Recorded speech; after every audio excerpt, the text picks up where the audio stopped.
In today's video, I'm going to remove this damaged pink paint from this mid-century modern dresser and attempt to restore it.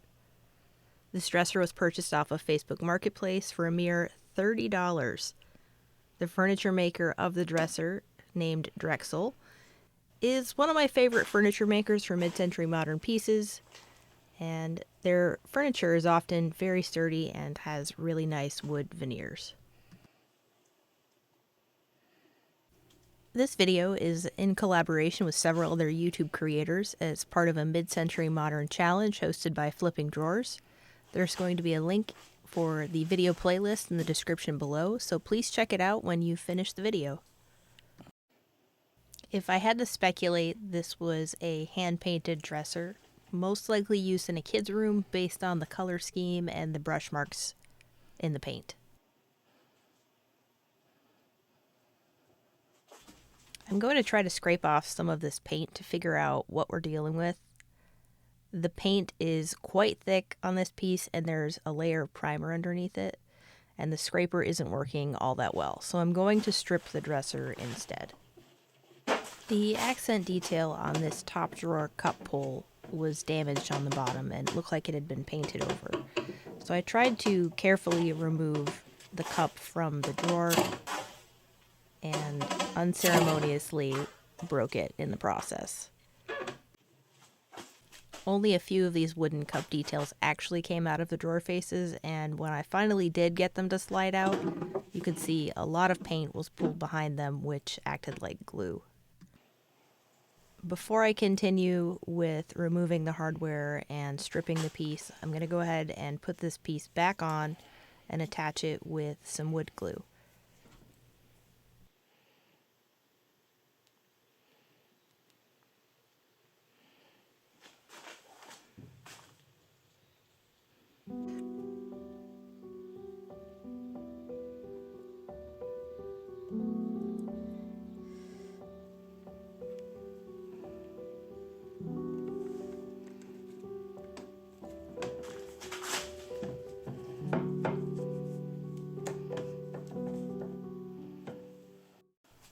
One of the original pulls is missing, and it wasn't inside of the dresser itself.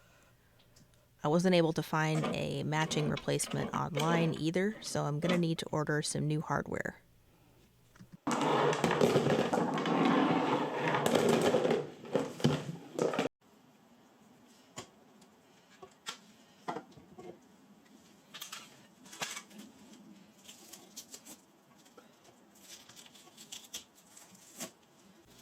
To remove the paint from the dresser, I used what I had on hand, which is QCS Vintage Finish Remover. This process took a bit longer than expected, and I suspect this is due to the temperature and the type of primer used under the pink paint.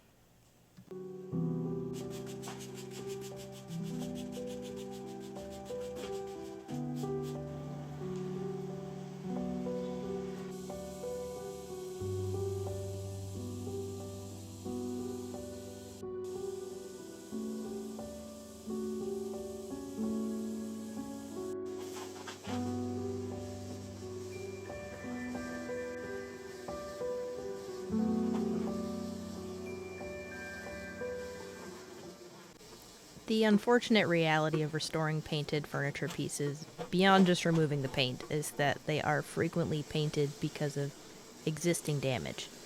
You can see on the top there is a very dark spot that we'll need to treat with oxalic acid once the paint is removed.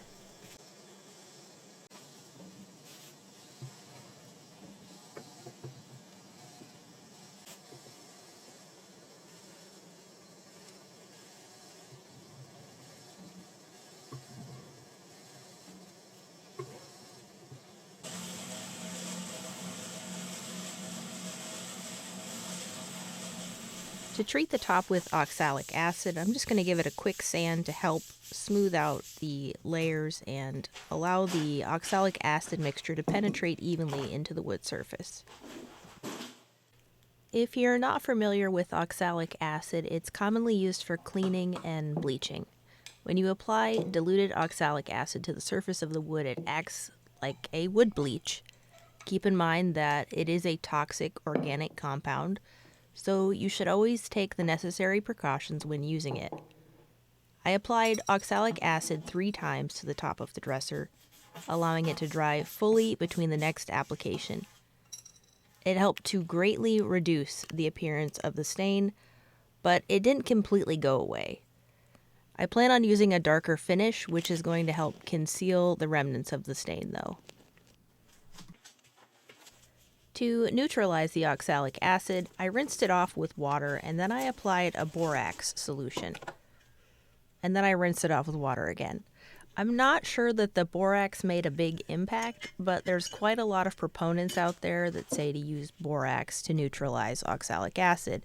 There's also a lot of information that says just rinse it thoroughly and you'll be fine. The paint that was used on these wooden cups was the bane of my existence. It did not want to come off. I used a combination of a nylon brush, 4/0 steel wool, and a small detail scraper to literally pick the paint out of all 12 of these on each drawer. The drawer that had the crushed wooden detail fell apart once the paint was removed. I believe it was being held together by the paint.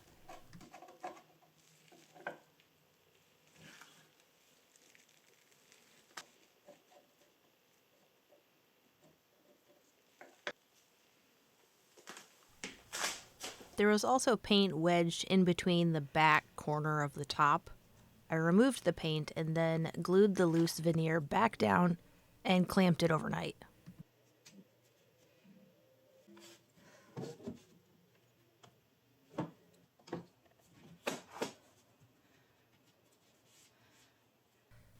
The drawer fronts and the body of the dresser had a lot of scratch marks and dents, and to help minimize them, or remove them in some cases, I'm going to use a clothes iron to steam the dents. This helps the wood fibers to expand and then hopefully lift, which will reduce the appearance of the marks.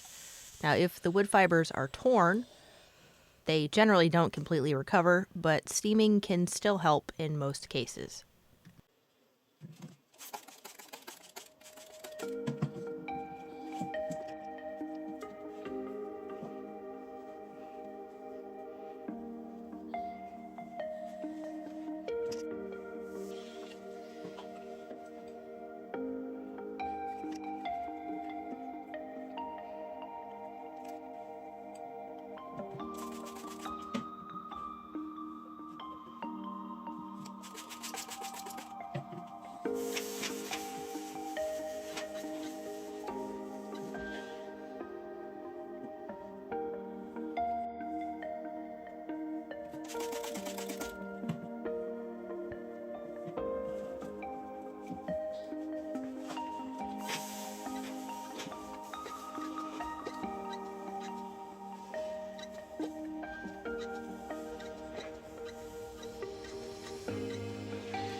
There are also what appears to be nail holes in the left side. I'm just going to go ahead and fill these in, and any other gouges and damage with some Goodfilla Cherry wood filler. This is a tinted wood filler. And the veneers that are used on this dresser are actually cherry, and the frame is solid mahogany. So this will be a good color to use as a base. I'll do some very minimal color matching later to blend these areas in.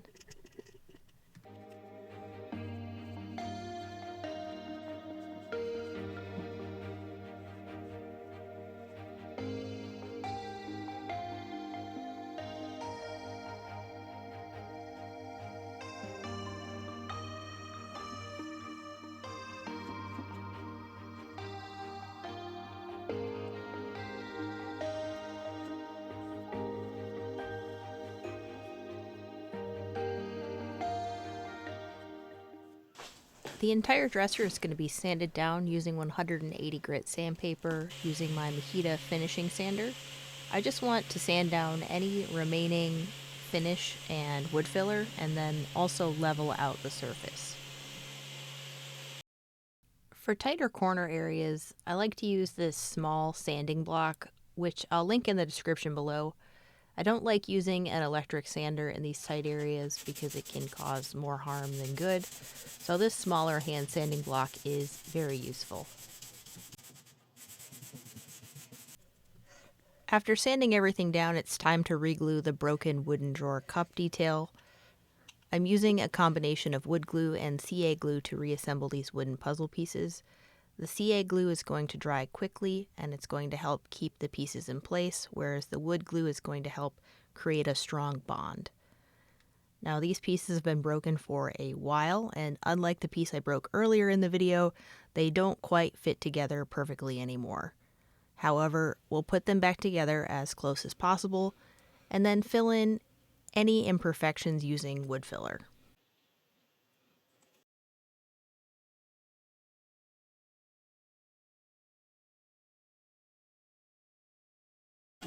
We're just going to do a quick hand sand before applying our finishes.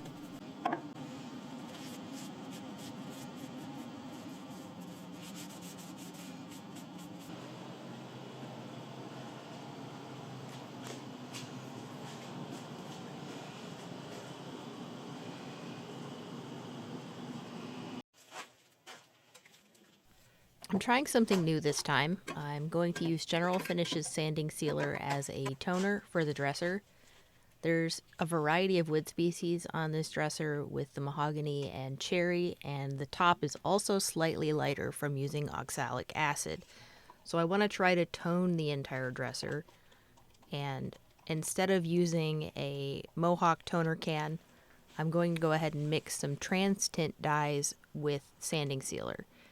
And then I'm just going to load it into my sprayer. This allows me to easily apply a tinted color to the entire piece. And what I learned is it's better to tone the piece to the desired color rather than trying to apply a dark color all at once.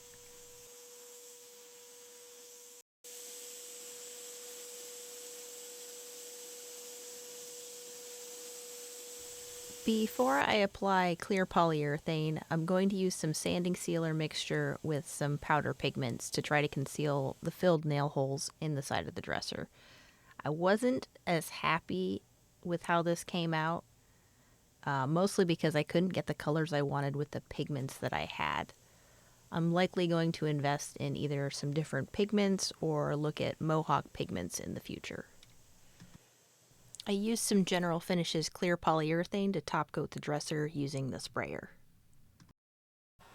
For finishing touches, I'm going to finally remove the drawer liners. I prefer to keep them in when I'm working because they do protect the drawers if anything spills inside of them while I'm working. A heat gun and a scraper works really well for removing these. And if there's any adhesive residue left over, I use Crud Cutter and I spray the bottom of the drawer thoroughly, let it sit for a few minutes, and then I just scrape it off using the metal scraper.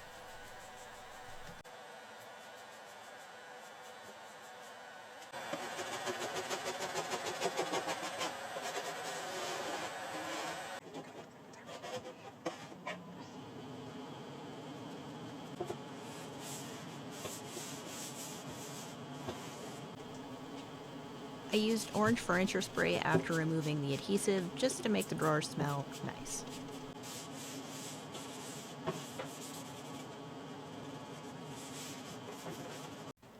I applied wax to the bottom of the wooden drawer slides to help the drawers slide in and out a little bit better.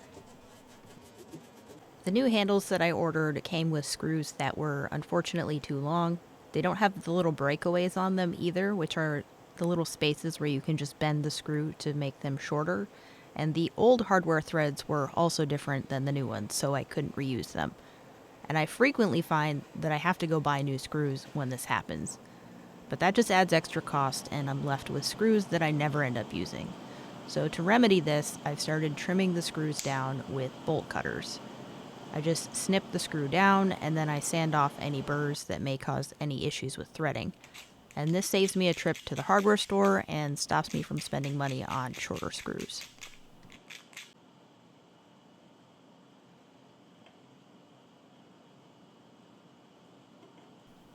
Before we take a look at the end result, let's look at what we started with.